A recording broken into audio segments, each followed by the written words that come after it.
There is no winter in the Pacific Northwest. Yeah, that's why it's good here. That's why I don't ever want to fucking leave it here. Because that's why we need a hyper winter. No, we don't. So fuck you. Everybody. Eat an ass. Everybody. Eat my ass. Connor, I love you to death. If I have to kill you to prevent hyperwinter from coming about, I will go to hell happily.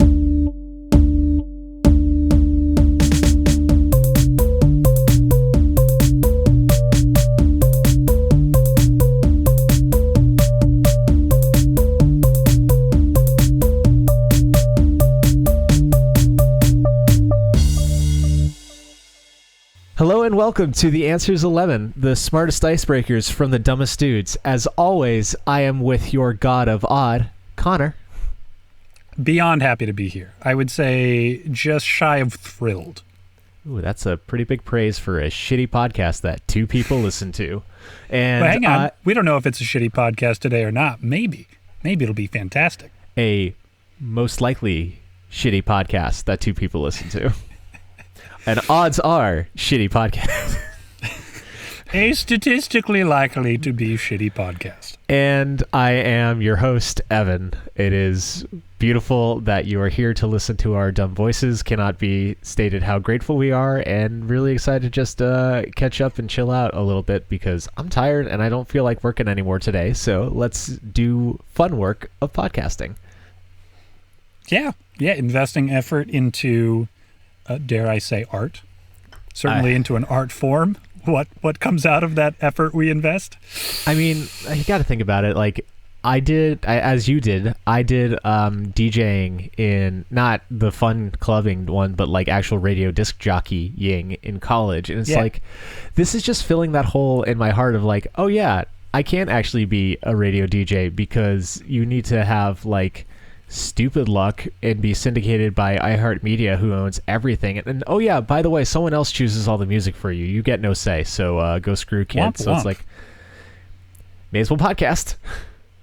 Yeah, I mean, like, at least for me, being not quite as musically inclined, this is the most fun part of disc jockeying that I did in college. Like setting up music for other people to listen to, I kind of get a sort of sadistic glee knowing that other people are not going to enjoy the music that I enjoy as much as I do. But mostly it was the talking between music that I enjoyed the most. Oh, no, it was the music for me. I really enjoyed making dope-ass playlists that people actually called it and complimented, which was crazy. That is crazy. So, well, once again, we are two halves of a perfectly functioning person. Together, we are an average man. Alone, we are idiots. Yeah, before we get into it, I got to tell you, so I made a mistake. This week. I made a mistake yesterday. So unlike you. Oh, I know, right? But I was at the discount bargain market because I am a cheap person, and I saw, $2 instant hot drink decaffeinated mix thing. I'm like, I'm going to buy that and try it. And I noticed that it was called Caffix, and it didn't say anything about coffee on it, and that should have pointed out that this was going to be a waste of $2, but I was like, "Ooh, okay. I could have instant coffee for $2. Yes, please." Okay, hang on. I need to stop you there because I want to make sure I'm following the story correctly. You bought a decaffeinated caffeine replacement. No, not caffeine replacement. Caffix sounds like a caffeine pill, right? As though you had bought salt without any flavor, right? But yeah, no, it's caffeine without any caffeine. It looked and was tricking me into believing that it was like Folgers instant granules.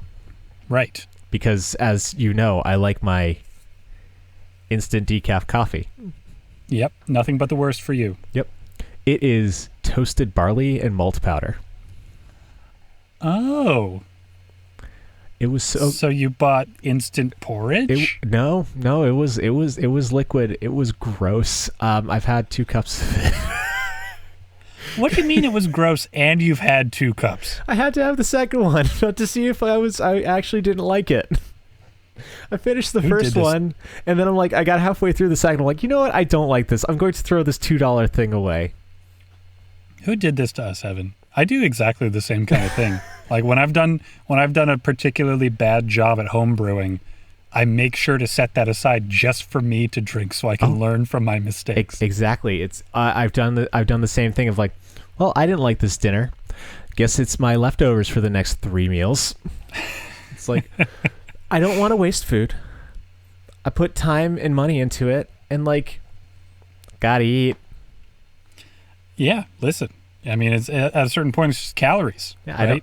With the exception of what you are drinking, which serves no purpose whatsoever. Actually, the great thing about it is it did have calories, whereas decaf coffee doesn't. So I'm just losing all around. And like, not that it was any calories at all. It was fucking 5 for a teaspoon and a half, and I apparently use 2 teaspoons. No, not 2 teaspoons. 3 teaspoons. 2 servings. Math's really good at that.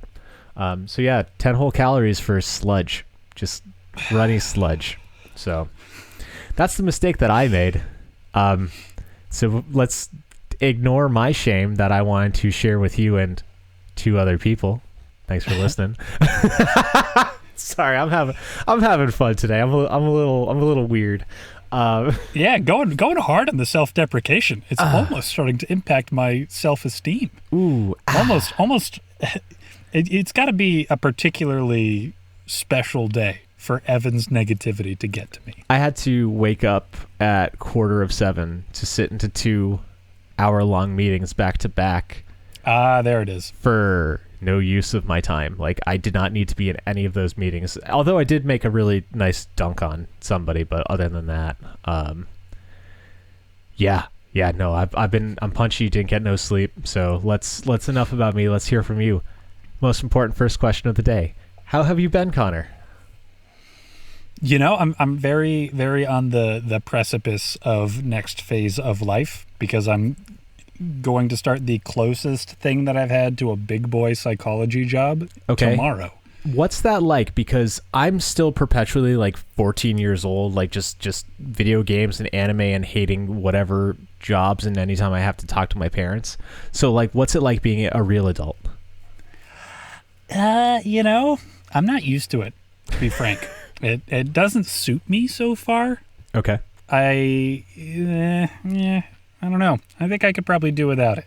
I'm going to see if I can finagle some idiot childhood into this adult lifestyle that is being thrust upon me as though I hadn't spent years and years laboring to achieve it. Yeah, I don't really have anything profound to say to that. I think it's just really the strive of all men, like, not to be sexist, but like, all men are just still kids because we're just dumb. We don't know what we're doing. Like, we think talking to the ether is a good thing to do with our time. Well, listen, when the ether answers back, I'm going to be terrified. I'm going to not know what to do with myself. Like, hello, stranger. Thank you. What? Yeah, no, just sending out modern day messages in bottles. Just like the police. But yeah, no, it's weird. It's just like looking out in front of the rest of my life without any like big obvious milestones left for me to achieve. Yep. You know, pending a couple of additional hoops I need to jump through after getting my doctorate and everything. Right. It is very odd. Now, I don't know much about being a smart guy, and I know you don't either, but somehow you've tricked people into thinking you are one. As an honorary smart guy, do you need to like do continuing education? I know like our buddy Joe needs to do a bunch of like tests and certifications for his stuff. I think Mike's got things going on with his doctorate thing. Do psychologists, doctoral psychologists have to do that too, or like you just good, man? No. Well, you know, for good reason too. It's CE credits, continuing education specifically. Yes. I think you've got to hit a couple of benchmarks every couple of years for, you know, proving that you're not just that you stopped learning as soon as you got your degree, which would be, you know, a terrible thing to do. Yeah. So my experience with doctors is that doctors are just like horny for CE credits. Like, is it the same in your field where it's like any option, it's like, oh, you can actually get continuing education for this? Sign me up. And if it's like, oh, I'm going to learn without getting credits? Nah, bro, I'm peacing out. Yeah, that's got to be a factor, right? Obviously I haven't looked into it because, like I said, as we agree, Still a child. not really adults as much as children who stack upon themselves inside of the form of a trench coat adult. A meat suit trench coat. Yeah, everybody else knows about this by now in their career, but I don't. So, yeah, I think people are pretty CE driven. Okay. But I haven't let that corrupt me yet. Okay, I'm sure it will, because like, not to pat myself on my back, but I worked with a surprising amount of medical clients, like focused on like doctors, and it was CE or bust. If like it was ever any like webinar or get together that wasn't, giving them some little like way to make the rest of their life easier, they're like, I got anything else to be doing right now. Look at you, bumping sterilized elbows. Yeah. I actually attended. I attended one of those things. It was weird. A lot of old doctors. But yeah. Yeah, we'll see. I don't know about like medical science and medical practitioners as much, but most people who get into psychology are pretty fundamentally curious, and there's still so much cool psych stuff out there that I haven't even touched on. Okay. So I think if I just keep my eyes open and put a little effort into angling myself towards the interesting parts of psychology, it won't be that hard to keep up the CEs. Okay. I will endeavor to not be turned by cynicism and getting tired of learning. What a beautiful nerdy statement. I will never understand, but I will support. Yeah, well, that, and I just picked up crosswords. I'm a crossword guy now. Oh, about fucking time, dude. Where have you been? I've been crosswording for years. Actually, I crossword to go to bed. I take my melatonin, I turn my screen brightness and the white balance down so it doesn't like keep me up. And then I do a crossword until my brain gets too tired to know words, and I'm like, yes, sleep, take me. Is that your experience? I did not know this about you. Real? Dog, I've been doing crosswords since I was like 10.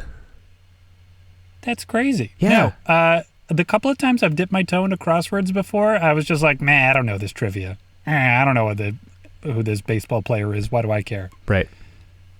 And so you tell me, you're an old hat at this. For me, every time I do a crossword that goes well, I'm a huge fan. And every time I do a crossword that makes me think, this is just hard. They made this one too hard. Who knows this stuff? And then like when the specific pieces of information that I know come in handy, I'm like, oh, what a good crossword.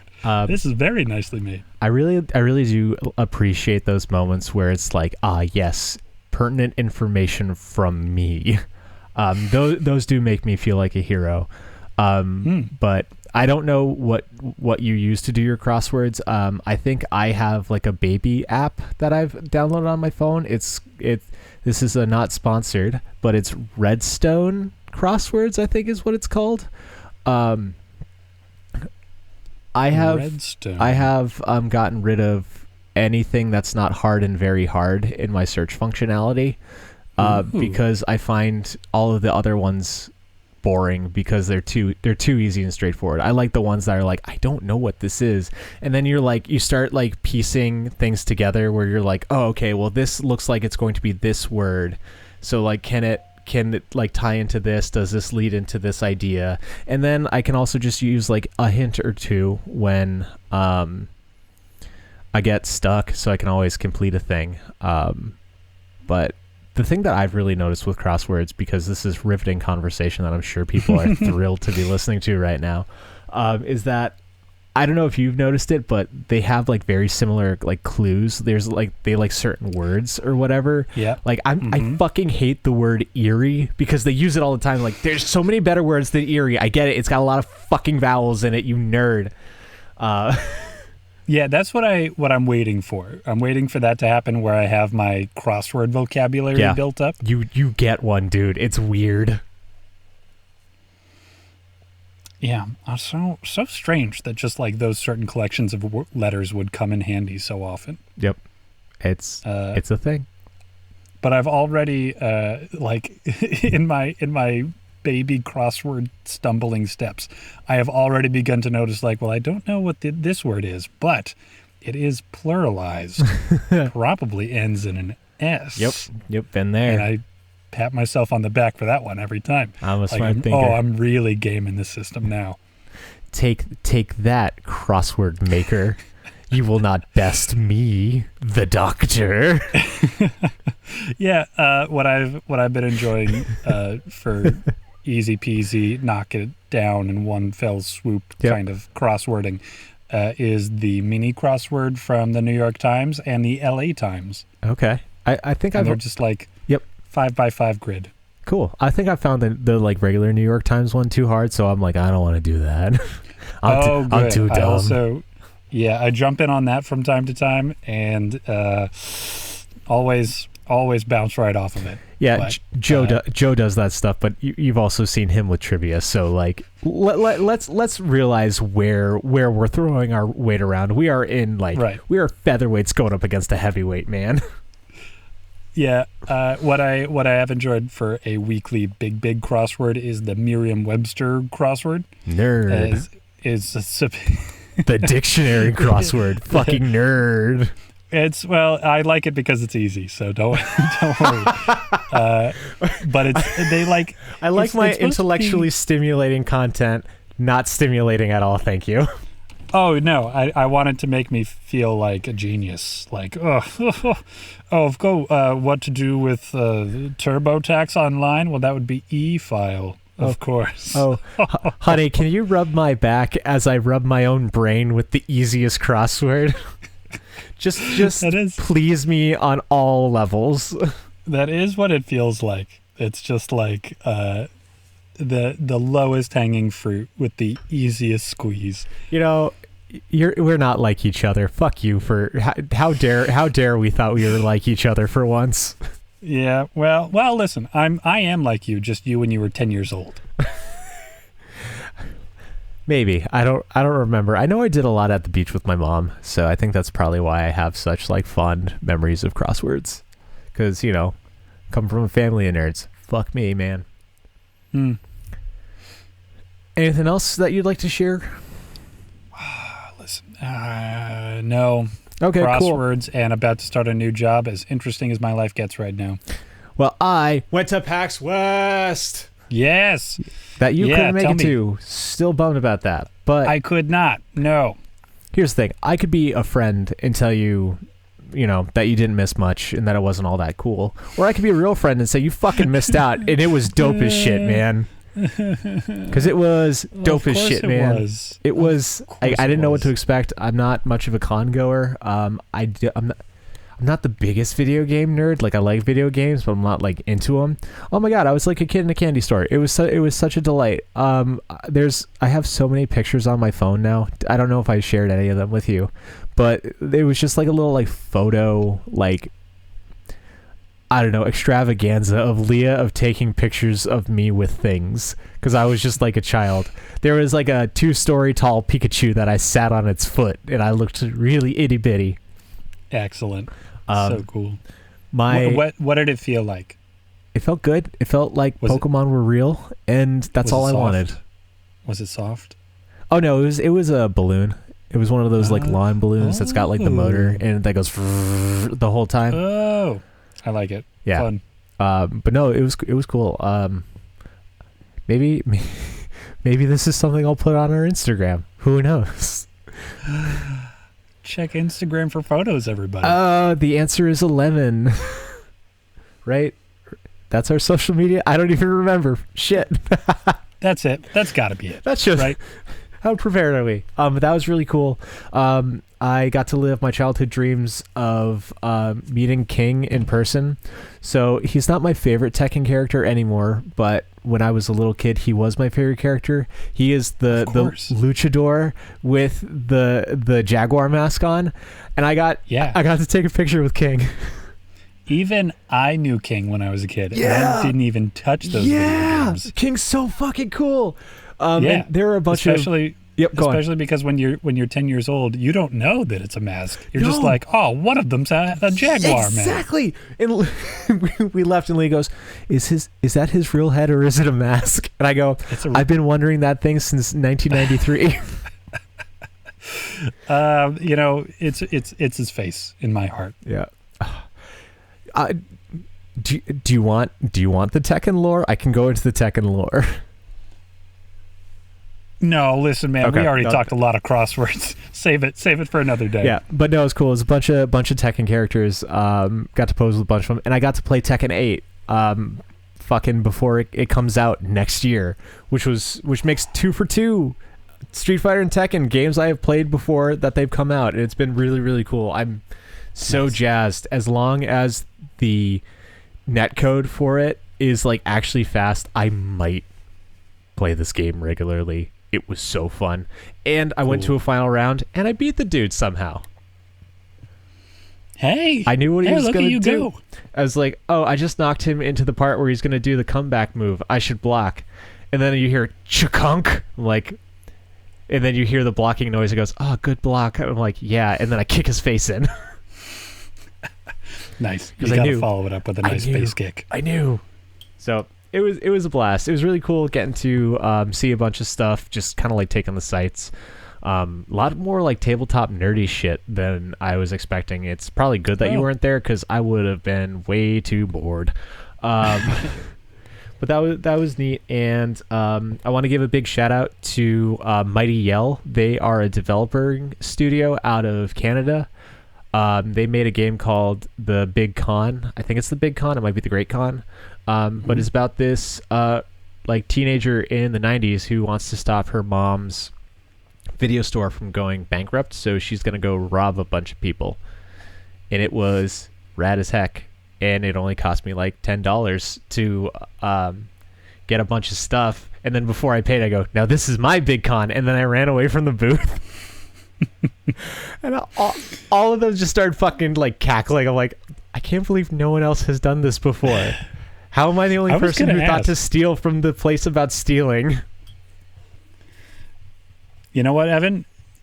Loads of people thought of it, I'm sure, but nobody committed the way you did. Nobody was willing to take the risk, and that's what makes you a great thief. I did pay, of course, because you got to support indie, but man, it was funny. And the other really weird thing was Ebenezer and the Invisible World. Some dudes were just like, hey, A Christmas Carol, let's make it a Metroidvania. Yep. And how? I don't know. Ebenezer Scrooge is like a hot anime dad now, and he just like meets ghost friends who become his like power-ups. Okay. I'm gonna be straight. All right. I wasn't into it when I walked by, and then I talked to the guy for 4 minutes. I'm like, actually, no, I want to play this game. November 3rd. I'm ready. And talking to this person, did you get a sense of what inspired this? Aside from just like, these are two things that we could put together that you wouldn't think to put together? It was exactly that. No, I definitely got the sense of it was a couple of bros just kind of like hanging out and being like, yeah, wouldn't it be fucking dope if we did this? Yeah, it'd be fucking dope if we did that. Let's do this. And then they fucking did.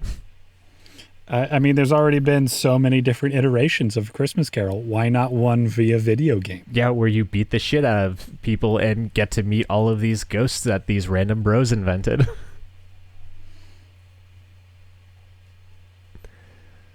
Yeah, think about it. Check it out on Steam.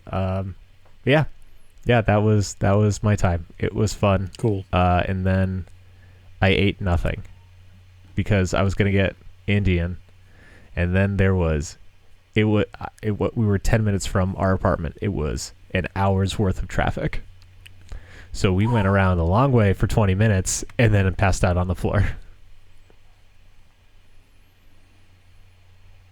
Oh well. Yep. Sorry. So that's my big deal. Other than that, it's just hanging out with you and getting a email from my landlord at midnight last night going, oh yeah, by the way, you don't have water from 8 to noon. Good luck. Bye. Oh no, that's prime shower time. Yeah. Just, I can't wait how many more times my landlord's going to come up in this podcast. Hooray. Yeah, between taking a little time off of work today and talking some trash about your landlord, you're sure you want this to go out on the internet? You're sure you want random access from all sorts of folks? What if word gets back around? It won't, because no one's going to listen to us, so we're fine. I guess really, if word does get back around, it would be so cool that there were repercussions, right? That it would be worth it. Yeah. It's almost like putting a test, like a little something out there of like to prove that this is actually making a difference. Yeah, no, Evan, we're going to need to break your lease. You heard my podcast. Who told you? What are they into? What is their target demographic so I can send ads and be all sketchy and weird? What did you think? Did you like it? Yeah, no, apart from shitting on you, we were funny, right? Yeah. We were funny, right? I'm sorry about that. We'll talk about breaking the lease and everything, but like... Do you have any questions you want to ask? Like, you can send them to lemonanswers@gmail.com. lemonanswers@gmail.com. All right, enough bullshitting. Let's see Hit us what up we got. on social media. We have... Former landlord. So we still aren't at 100. We are 5 questions away from being at 100, and it's so frustrating. But instead, we are getting... number 18, which I think is going to be a huge flop, but let's find out. You've been commissioned to write a sequel to a pop song. What's it called? Ooh, that's a thinker. That's going to take a little bit of time to come up with something for. Ooh, pop songs. Pop songs, really not my wheelhouse. Yep. So the first one that I wanted to do when I came up with this question years ago was fastest car, because I'm riffing off of the McElroy's riff. Guaranteed podcast success. So I wish that somebody else had thought to just riff off of the McElroys for a podcast before now, but right? thank goodness they didn't. And now we get to do that. I don't even listen to the McElroys. I just absorb them through osmosis because all you guys like them. McElroys are good. They're good at what they do. I think they're fine. I'm thinking about what? Oh, I just said I think they're fine. I've got no negative feelings towards them. No qualms. Okay, 0 qualms. Anyway, I think I would want to be able to fix a pop song. So I want to pick a pop song that I hate. In the way that Weird Al fixed blurred lines with word crimes. Okay. I can enjoy it now because it's not so terrible. I like that. What's a pop song? I don't know why, but rising up from my memory, I don't even know who sings SOS, please someone help me. It's not easy for me to feel this way. And I think the sequel would just be, thank you so much for your assistance. I feel better now. Yeah, okay, I thought it was Rihanna. It's Rihanna. There you are. Okay. Yeah. Yeah. Just somebody being like, hey, thanks for your help. Yeah, no, that's pretty fair. That's kind of the vein that I'm going with like a call and response kind of deal. Because my actual answer is it's an answer to Julian by Carly Rae Jepsen, and it's a song called Carly Rae, and it's just from Julian's perspective, and that way when I perform it, maybe I can open for Carly Rae Jepsen someday and actually get to meet her, because yes, going back to that well that forever gives water, fucking love Carly Rae's music. She's so good. Carly Rae is good, and may I just applaud you for a bold take on this, in which you get to do the sequel to the pop song, and now you've changed your life forever. Yeah, I mean, I've been commissioned. Like, they're gonna hear it. Somebody wanted it, so it's like. And so who commissioned you in this? Is it Julian, who's like, I nominate you as my champion to respond to Carly Rae? Yeah, I can't go that, like, there's no way that Carly Rae Jepsen would just be like, hey, Evan, how about you, like, make a song that's, a response to one of the best songs that I've ever made. Also, hi, I'm Carly Rae Jepsen. Like, I'd be too busy just going, blah, and throwing up on the ground out of just sheer anxiety. Yeah, I think Julian would just be like, hey, You know, I miss her too, but I don't have the words to say it. How about you say it, Ev? Like, yeah, Julian, I can do it for you, man. Yeah. Well, the good news is I'm sure that Carly Rae Jepsen would understand throwing up at her feet. I would guess if you're Carly Rae Jepsen, that's just sort of a traditional greeting at a certain point. But I would love if Julian's response was just like, I don't know the song that you're talking about, but I would love it if the response was like, yes, Carly Rae, fair enough. No, you were totally right about that. I had a lot of growing to do. You're right. I shouldn't have acted that way. I'm a different person now. No. The whole song's about how much she misses him. Oh. Have you not listened? Even with my recommendations, you haven't listened to Dedicated yet? Dedicated is Emotion, but better. Like, I understand that Emotion has the stronger singles on it, but I think toe to tip, Dedicated is a stronger album. I listened to the newest album. What's it? The Coldest Time? The Hardest Time? Yeah, no. If you say so. That one is nothing she makes is bad, but is definitely her weakest. Gasp. So, okay. like, go listen to the good one, Dedicated, because it's so good. It's got Julian. You don't need much more than that. Okay. All right. There's a whole there's a music video for the song Now I Found You, and it's all about how much she loves her cats. And then she has like thousands of the same cat. It's really good. Cool. I like that. And there's a single that is, it's neither a B-side nor an A-side. I don't like, it's supposed to be on the album, but for whatever reason it's not on it. It's called Party for One. That's a fucking banging track. Really, really good stuff. Welcome to Carly Rae Jepsen Recommendations, the podcast with your host, Evan, and your co-host, also Evan, because he doesn't stop talking, apparently. Well, your co-host, Evan, is the only other person who knows anything about Carly Rae. I'm the stand-in, right? I'm the audience surrogate being recommended to. Well, then it's perfect. Audience needs to do a little bit better job of doing their homework and listening to Dedicated. I know I gave myself homework the last time we had a podcast too. I don't even remember what it was. More music recommendations, you dick. I just want you to feel joy and enjoy listening to fun tunes, and you're just like, nah, I'm gonna do easy crosswords because I'm dumb. I did listen to Tokay. I did listen to that album, that the second one that he did with that other guy. And Tokay's songs were great, and the other guy's takes on Tokay's stuff were not as good. It's because Tokay does a good job. Did you know that Streetlight Manifesto is no longer a touring band?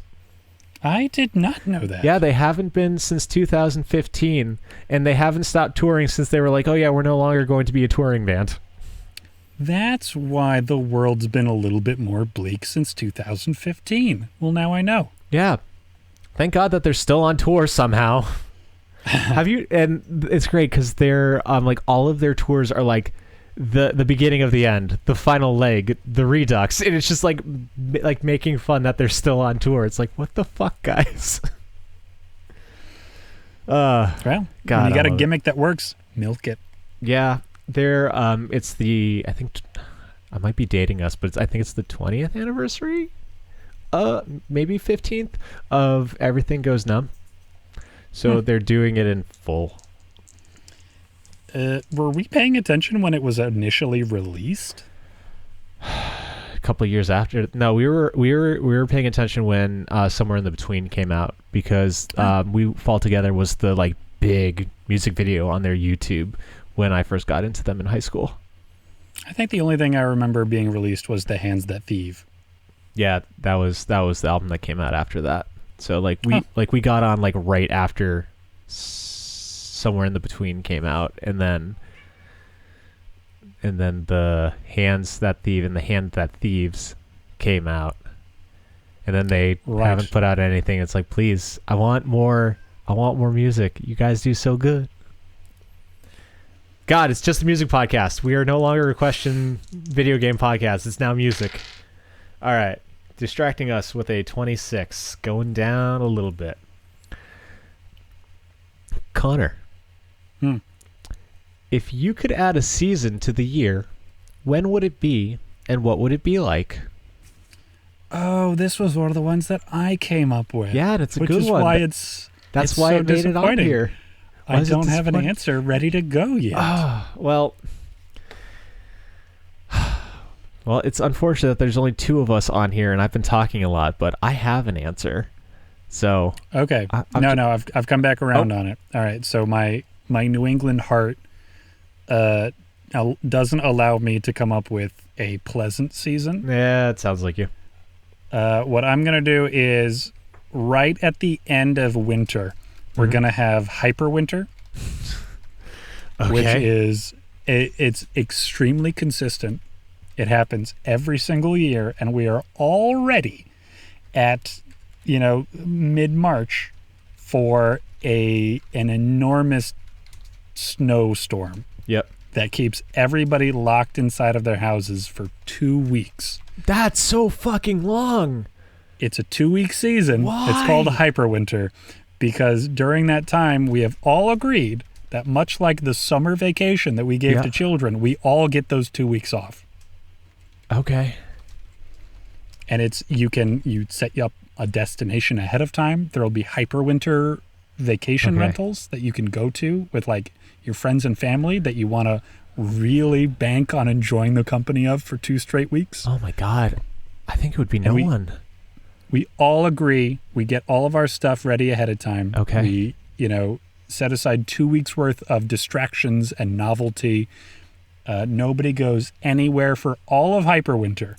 Okay. Now, is hyperwinter as catastrophic as I'm expecting it to be, where like phone lines, trees, like all coming down? Like, are you using candles, baby? Are there no electricity, no Wi-Fi? You actually gotta talk to a person. Unfortunately, yes. Now that I'm thinking about the logistics of an enormous snowstorm that would paralyze society for 2 straight weeks. 2 weeks. Yes. Like this is not a pleasant 2 weeks. I don't know why you're like, oh, cool, fun board game time. Like, no, this is a 2-week fight for survival that you are putting yearly after the shitty. I'm sorry, dude, but like, do you know how fucking high suicide rates are going to skyrocket? Okay. From the shittiness of Christmas to the shittiness of winter to like, oh, cool, a little bit spring relief, March, and then bam, hyper winter. This is gonna be a bad fucking time. Why did you do this? Why did you curse the land with this? Because this is the season. This is the season that I could come up with that would give me 2 straight weeks off. Why didn't you just have party season? We're just fucking like disco balls. Like the sun turns to a disco ball, and it's just like you need to just have fun for 2 weeks, and that's the only way to, like, I don't know, breathe. It's like, oh, are you having a good time? Cool, go have, like, here's your like sustenance from photosynthesizing. Like you could have done anything. This was an imagination experiment, and you're like, I'm going to make everyone suffer. What the fuck? Okay, smart guy. Why don't you come up with a 5th season that doesn't make everybody kill themselves? Yeah. How about that? I fucking will. And we're not done though. Like, does global warming affect hyperwinter? Is it only getting worse with time? Is it like? No, hyperwinter and its institution into our yearly cycle. This is an additional 2 weeks, by the way. It's a 13th month in the middle of March. It splits March in half.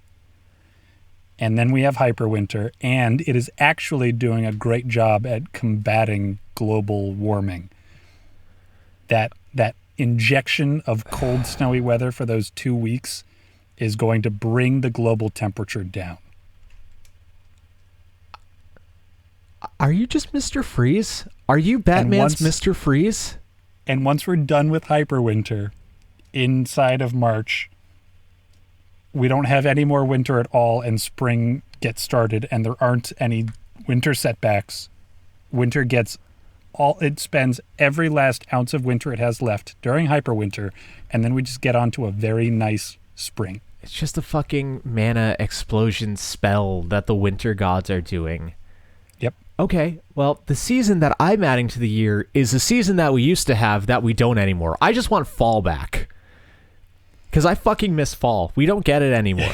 It is summer to winter. I just want fall, autumn. You're gonna reintroduce legacy fall. Yeah, I just want fall back. I don't know when we fucking patched it out of this fucking season dealio, but like I want to add fall back to the year. Fall was my favorite season. I don't have many memories from childhood, let alone happy memories from childhood. Like my sister and I talk about it and how it's like, hey, do you remember this? No, me neither. And then people are like, how do you not remember literal decades of your life? And it's like, well, repression's the thing.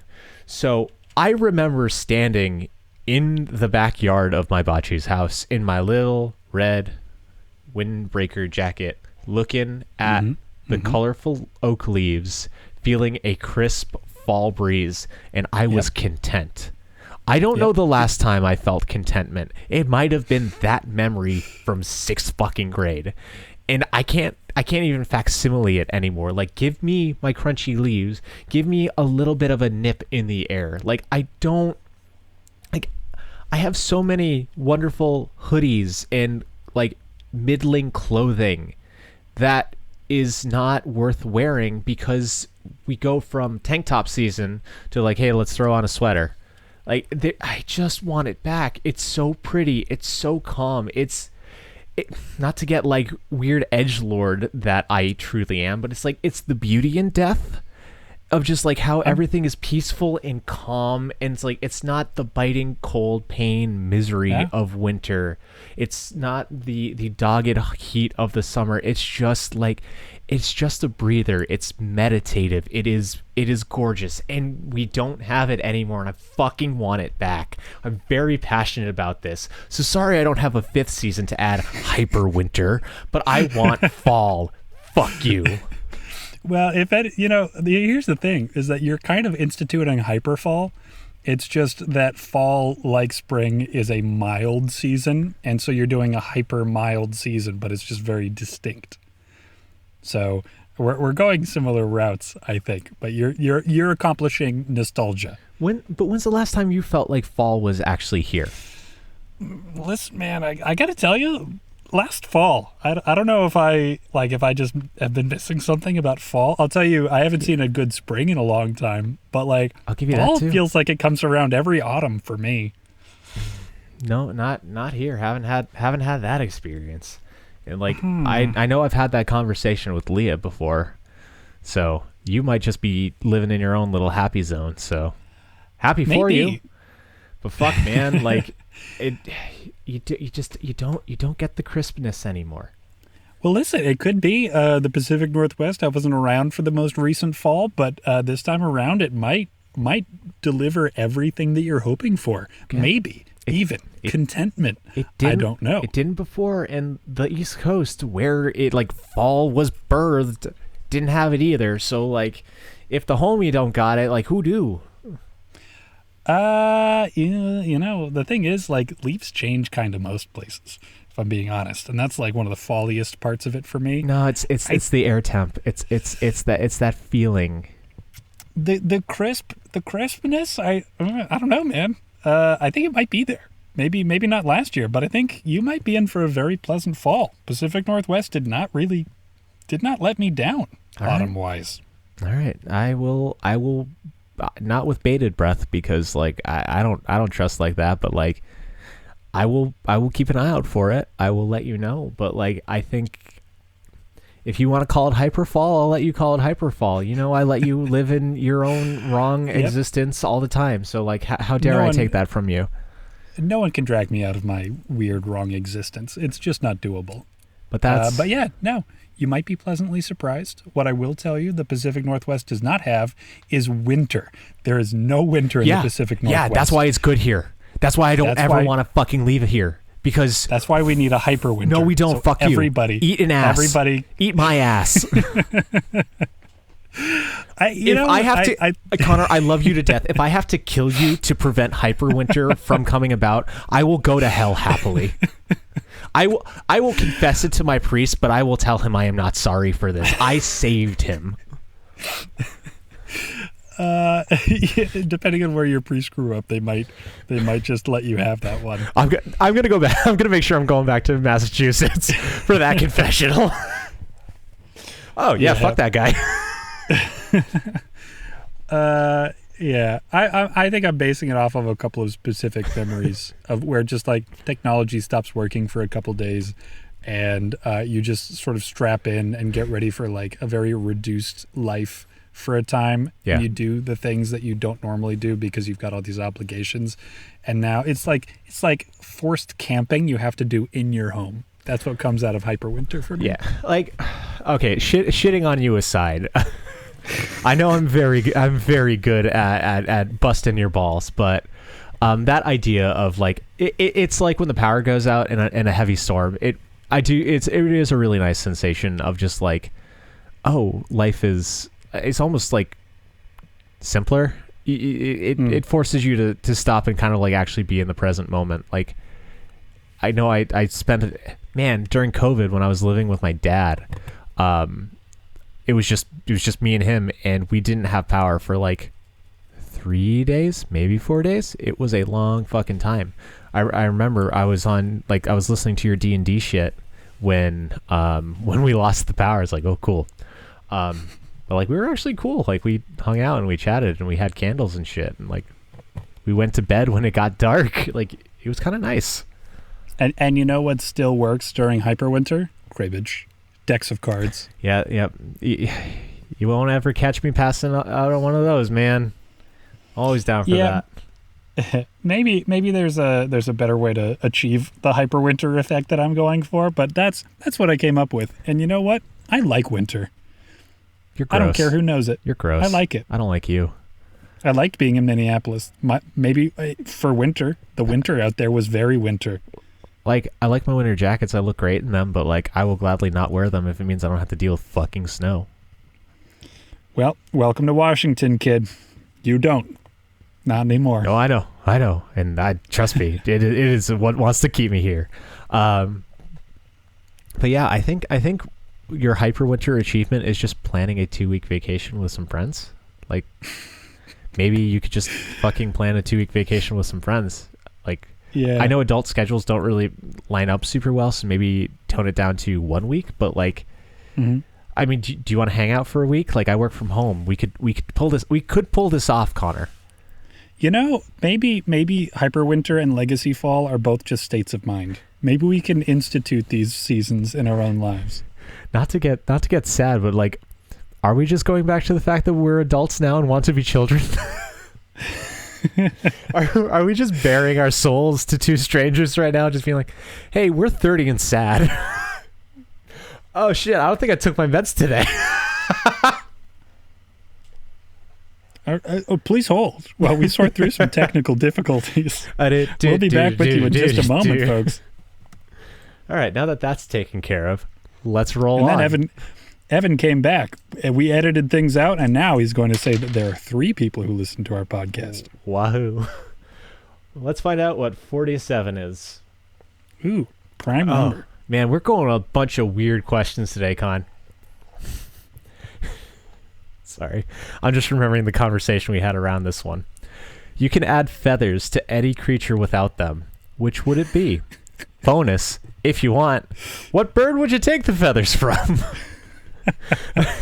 So, peer behind the curtain. This was 11 p.m. in Minneapolis with Cotter, his sister, and his wife. Yep. And we were all way too tired to be talking about fucking feathers on flightless animals. Boy. Gosh, I don't remember how this came about. I don't either. I don't know how this made like approval for podcast, but like, yep, we're doing it live. We cut out me taking my meds, but we're not cutting out us. We're not chickening out. We ain't chickening out on this feather question. Ooh. Getting a little wordplay. Getting a little punny here. Got to remember, we're still fucking nerds. Man, and there's our bona fides right there. All right, feathers to any creature without them. Which all right, I'm going to do a blanket like genre of creature. Like I don't Okay. like I'm not going to get hyper specific. I'm going to add feathers to dogs. Specifically, I'm adding tail feathers to dogs because I want dogs to have kind of the peacock-esque fan. So they still get the beauty and like ability to show off, but I also love the excitement of dogs, and now I get to watch a peacock fan just fucking ripple and dance with excitement every time I do fucking anything. Like, what a good answer. That's gonna be like, it's going to be so endearing when the dog's peacock feathers just like, I guess I'm pulling feathers from peacocks, so that I have succeeded in getting my bonus credit without me even thinking to have bonus credit. Sorry, peacocks. Fire's not hot, water's not wet, and peacocks, you don't get your cool tails anymore. Sorry, they're just more deserving of dogs because like you're gonna be home from a long vacation, and your dog's gonna be so excited to see you that they're just gonna like whap and just get bird feather in your face, and you're like, oh, I'm so happy to see you too, and it even makes like guard dogs better because like people are going to be like trying to sneak into a place, and then a bunch of demonic eyes, and they're like, oh shit, hell beast, and they're gonna they could do like an intimidating like shimmy ruffle with the tail feathers in like a startle sort of gesture, like those birds that shake their ass when they want to fuck. But like, except when they want to fuck taking it away up. Taking it away from peacocks who have only ever used it for dirty bird sex, and we're giving it to dogs to fill the word with joy and terror. Yeah. Like the two things dogs are best at. Oh man. And then you're gonna get those those online videos of like the either Japanese or Chinese groomers who like make the dogs look like Minecraft dogs. Like where they're all like blocky and weird. Like they're gonna do like really neat stuff with the peacock feathers on dogs. I don't even care about your answer at this point, Connor. I'm just really happy to have thought of this. Like I'm just imagining Mocha just all jazzed and just like. Yeah, no, they could like the waggy tails would be incredible. I think that's the selling point of it, and like I wonder if you can even like train the dogs to do. I'm so sorry for all the alert notifications.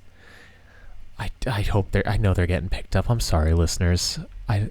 There's nothing I can do. I'm the one talking. But like I think like maybe you can train the dogs to waggle in a certain way, and then they can be like ripples like the ocean, like sort of a Morse code of peacock shake. Like an American Kennel Club like the athleticism or the like I don't know, whatever best in show kind of like categories, and like one is like tail tricks. Like I think there's a lot of dog juice in this bird question. So yeah, that's me. I do care about your answer, unless you have more things to say about my answer first, because it's a fun one. But sorry, I got really excited. I just started blathering. I'm sorry. No, there's nothing I can say about your answer that it doesn't already say for itself, aside from well done. Thank you. Very good. It's a great visual.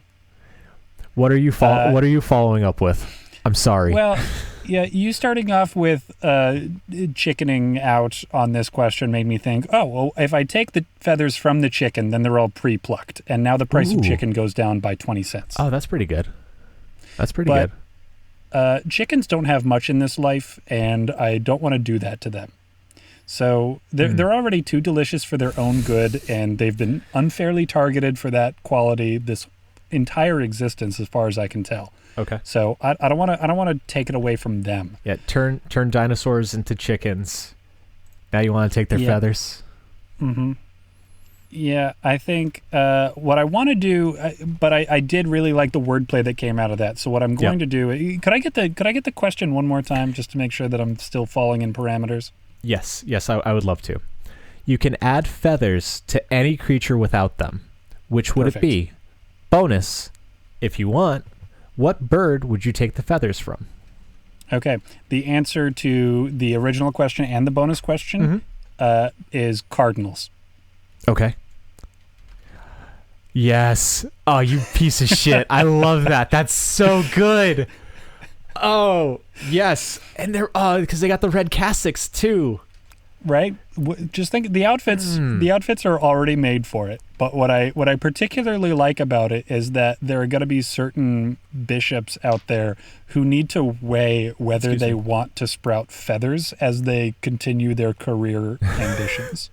Okay. Once you become a cardinal, you start developing red cardinal feathers, and then so like when you in this reality, like we truly were made in God's image, Birdman, and like only it's kind of like a D&D worshiping of like once you worship the one true Savior, our Lord Jesus Christ, the Raptor. Yes. You like once you get a close enough affinity to him, you become in the image of the Birdman God. Right. Okay. Right. And the only step beyond cardinal is Pope. And so like Bird God Man, who was plucked and crucified in his passion, Yep. so too will the Pope lose his feathers that he had grown as a cardinal. Oh. That's really deep, man. Is it? No.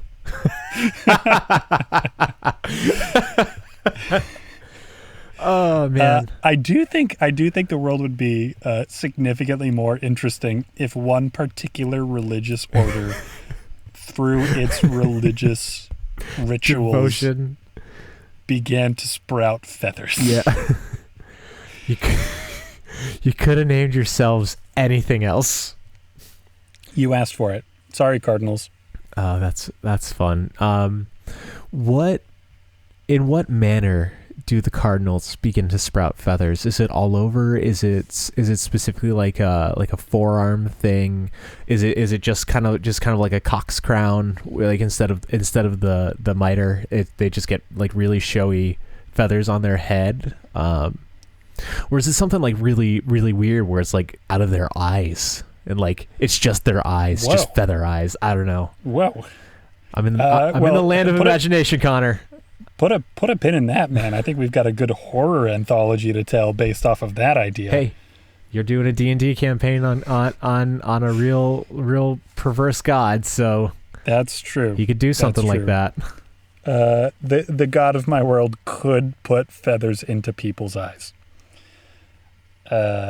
No, I think it would probably be a very gradual sprouting. Like it would take a year for the feathers to fully come in, but it would start off like think very penguin-like for that first year, where there's like the feathers are growing in awkward places. It looks very adolescent. Okay.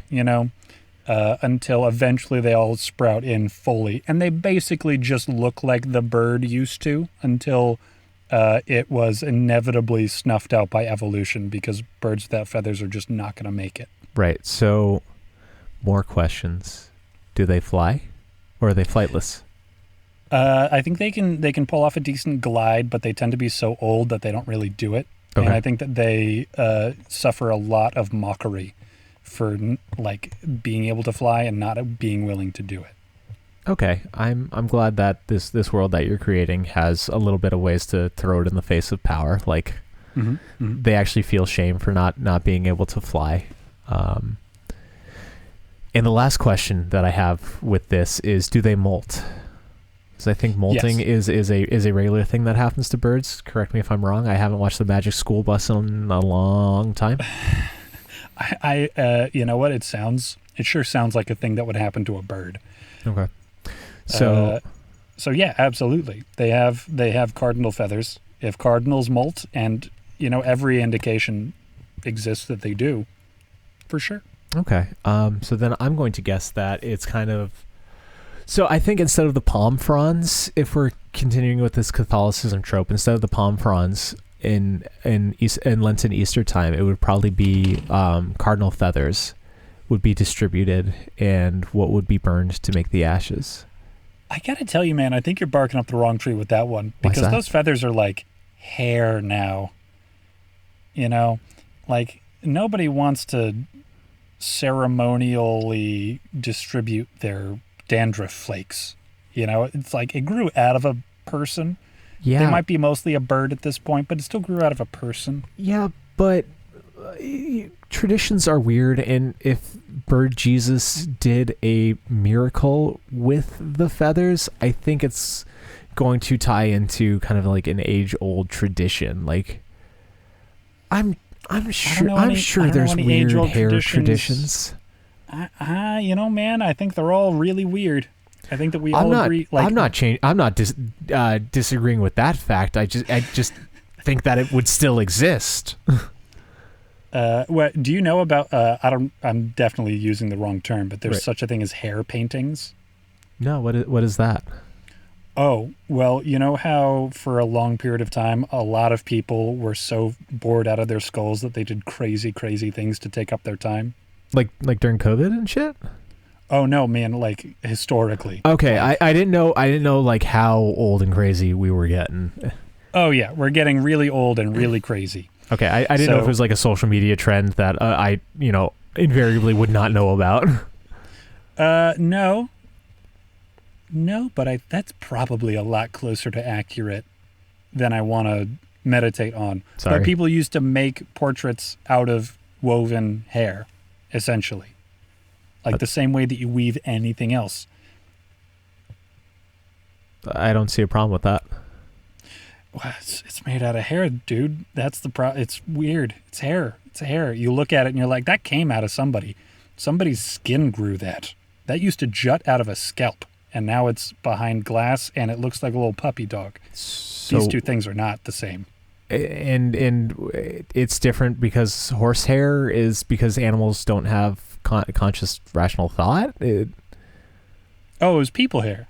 No. I understand. I'm just like, okay. Why are you drawing the line at people hair? Why aren't you drawing the line at people hair? Why are you so weirdly comfortable with people hair in paintings? I can't. I sat in a room with a few of these, and I was surrounded by 5 people up thereabouts, and they all had the same reaction I did, which is, this is creepy beyond measure. Okay, I just don't have weird repressed fetishes like the 6 of you. Maybe you could use a couple more weird repressed fetishes, I guess. Maybe, but like, yeah, no, I don't know, it just feels like a thing that happened in the past. Like hair, I can see hair things being weird. I don't see hair paintings being weird. I just, using kind of what you got. There was a cord that used to connect you to humanity that you severed at some point, and now you are unmoored in your existence with no relation to the rest of us. Johnny the homicidal maniac, way too young. That'll do it. I was thinking about that comic yesterday. It was a good time. I enjoyed it. I'd be interested to see how it holds up, and I'm sure the answer would be poorly, but yeah. All right, last question of the day. Hooray! We are weird today. Ooh, that is a flat 20. Rolling on up. What animal would you ride into battle, Connor? What animal indeed. This question is so ancient. I know. But eternal. Yeah. You can always come up with an animal that you're riding into battle. There's never a bad time. Well, I'll tell you, I've updated my answer. Okay, I don't remember what your old answer was, so...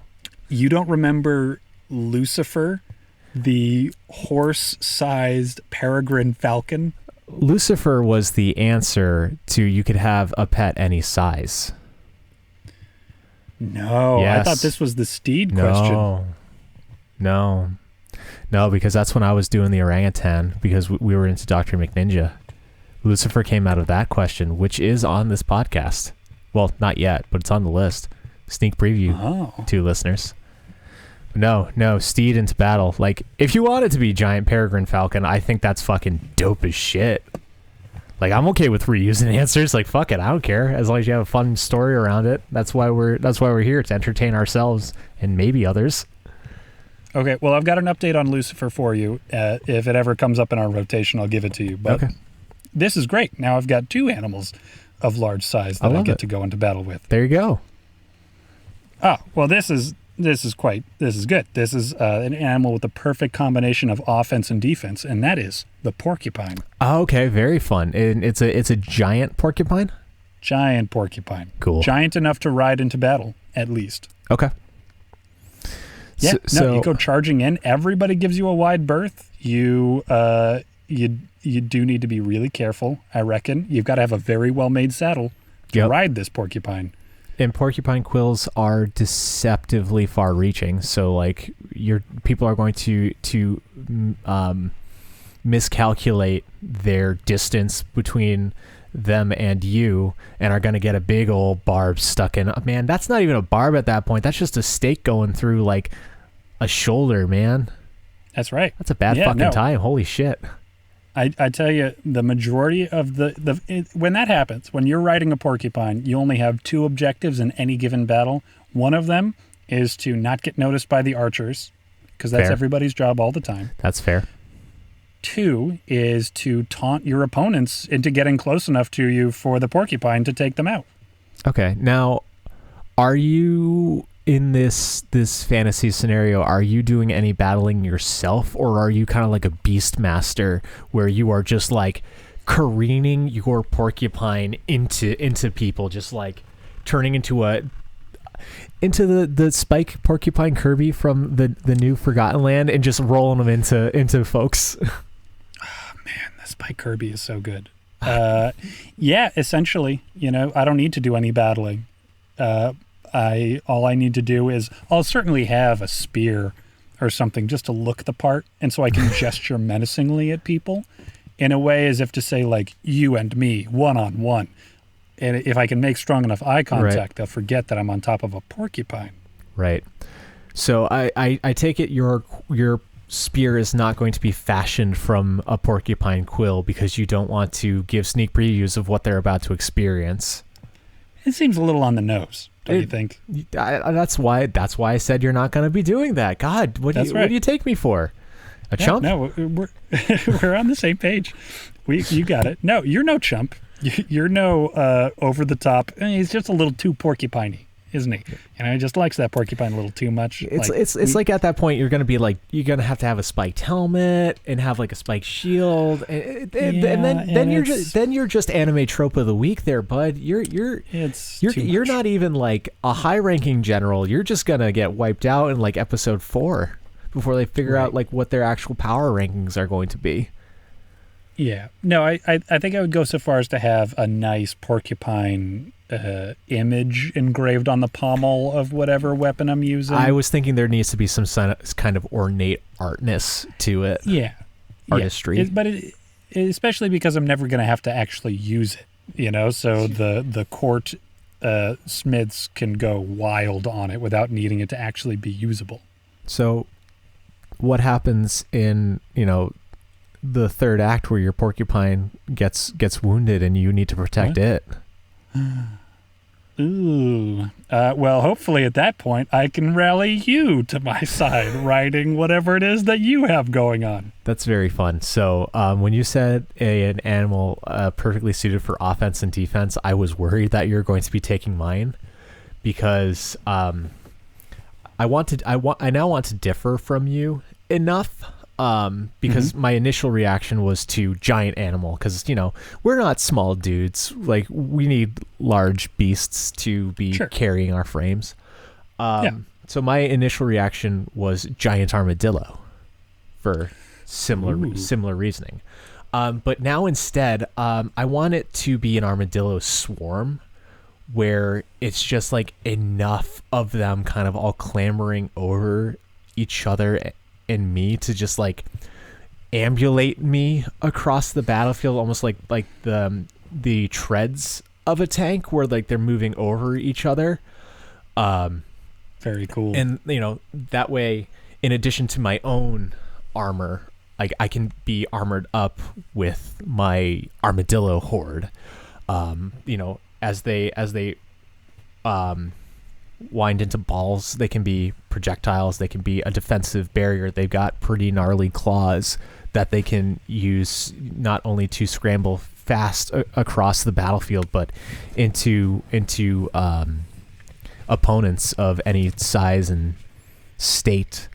Like, I feel like that they could just, whereas you are more of a singular, like getting into people, like my force is more of an attempt to overwhelm as to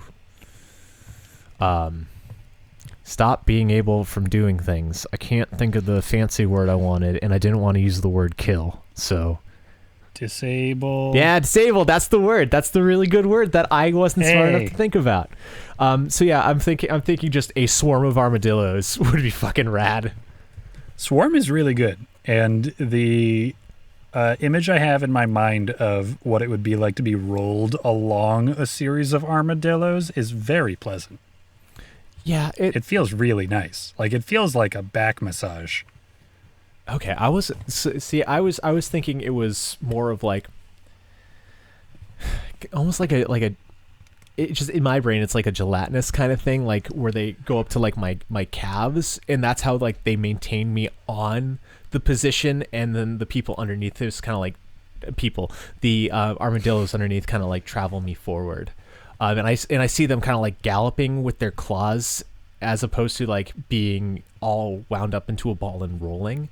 I think the ball form is, because I feel like that would be like, it would be less like the turning would be less capable, and like it would like, it's more of like a speed forward thing as opposed to like maneuverability, whereas like they need their claws to like actually be able to, like juke to the left if need be.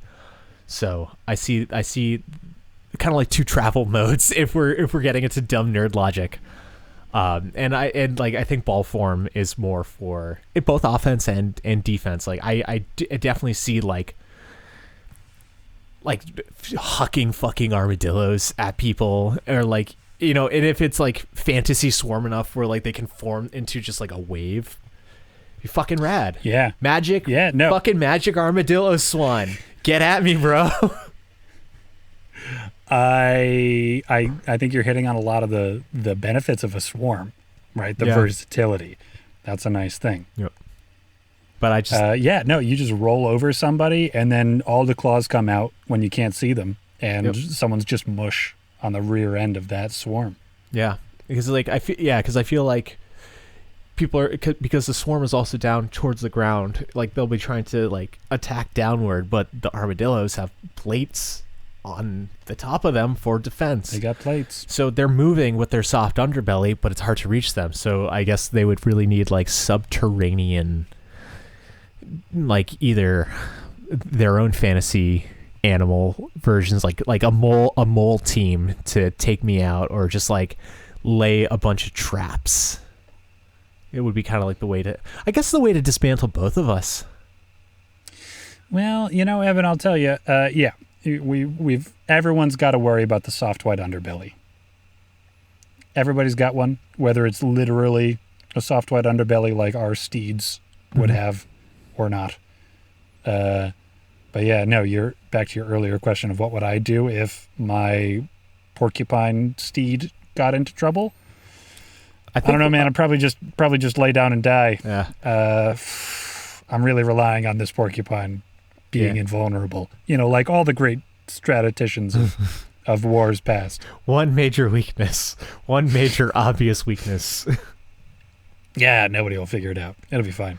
They haven't historically gone for the horses. But yeah, but I think your first answer of wait for armadillo swarm to come save you isn't the worst idea in this setting. Like drama wise, I feel like once one of us starts to feel the hurt, the other one would show up. Yeah. Right. And be so. For like the weirdest fantasy buddy cop vibe, I guess. Maybe. I don't know. I feel like we'd have a friendly rivalry, I think, between I have one big spiky beast and you have a swarm of rounded, scaly beasts. Yeah, because like we are similar vibes, but yours is more slated for offense and mine more for defense. Mm-hmm. So it's kind of it's got that kind of push and pull. Well, I think the obvious question that comes out of this is what would you name yours? But you've got a whole swarm to name. Yeah. Do you have a naming scheme in mind to keep track of all of them? Because I assume you're going to have a personal relationship with every single one of these armadillos. I mean, I would have to if we are riding out into battle, like we have to have trust in each other, and I trust these armadillos with my life, and I hope they would do the same, because I would have to literally and figuratively have their backs and be on their backs. So yeah, I don't know the naming system. I think I just need to adopt whatever Gru did in the Minion movies, if he's able to fucking understand like the names of all of those weird little yellow dudes. Like, just if that's just being a really considerate, cool boss, fuck it. I will up my interpersonal game, and I will love these damn armadillos. But whatever Gru's got going on, because also he's a really cool character, and I genuinely like him. What's your name? Pierce. It's really good. I really like it. It's a shitty pun, but I really like it. It's fitting. Yeah. Yeah, I was tempted to go with something a little more like Pierce Brosnan, but I think the name stands for itself. No, it's good alone. Pierce. Yeah, I think the only other low-hanging fruit joke for that would be like, no, Sonic's a hedgehog, not a porcupine. So, yeah, Pierce it is. I feel like you could always do like a Spike. Or Needles. You could just be weird and just call him Nidorino or something. That would be a good time too. And this is my steed, Jameson. That's a man's name. Yeah, he's gonna still fucking kill you. Yes, he stole it from his first opponent. Yeah. All right. Well, that was 4 questions, eh? 4 questions. Nice round selection. Done and done. I got no reason to kick. I mean, I do have many reasons to kick around, but that would be boring to people to listen to us just like, not try to entertainingly shoot the shit, but actually just shoot the shit. So I'm good here if you are. Yeah. No, listen. Ready to call it a day. Start getting ready for True Fall right around the corner. Hell yeah. I believe in you with your adulting, and may Hyperwinter never come to pass. But what may come to pass, if you would like, if you got any questions that you want to hear on the podcast. Also, hey, thanks for listening. You can send them to lemonanswers@gmail.com. What was that, Connor? I tuned out. But lemonanswers@gmail.com. Send us your questions so that we get to poke at your weird ideas instead of just our own. Yeah. Feel free to check us out or send us your own answers on social media. We have TikTok and Instagram. Both are The Answer is a Lemon. There might be a podcast. Facebook and Tumblr incoming. Maybe? Shortly. Dope. There might be a podcast at the end of that. I don't think so, but I don't remember, so sorry. You'll find it. But yeah, you'll find it. If you can do a enjoyed web this, search. You'll get there. Feel free to leave us a good review. 5 stars, maybe? I don't know. Whatever. Yeah, tell us what you think. All that shit.